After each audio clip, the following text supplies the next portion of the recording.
Kickflip skate support, let's go. All right, thanks so much for sending your video. So on this practice step, I would suggest stepping off with your back foot and landing with your front foot. That's gonna help you a lot because what you're doing here is kicking and then jumping down with your front foot, which is you're actually learning how to do it incorrectly. And you're like, it's frustrating because in your head you can be thinking, wow, I got the board to flip, I'm almost gonna land.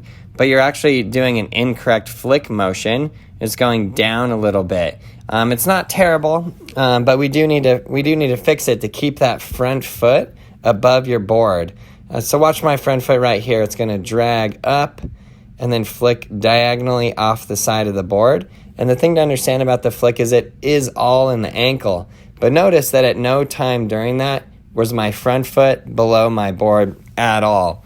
So you have to, when you're practicing, especially when you're first learning, because you can practice hundreds of times and you're actually practicing an incorrect motion by pushing your front foot down underneath the board.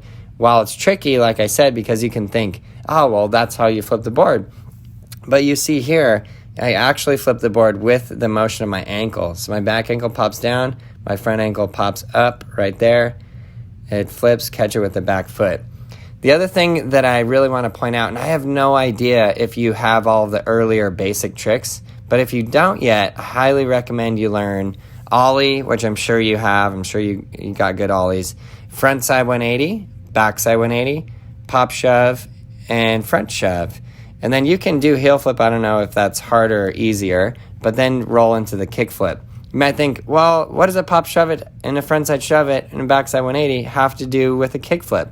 Well, good question. Doesn't have anything to do with a kickflip, but it has to do with you getting more ability to control your board and get your board to do what you want it to do.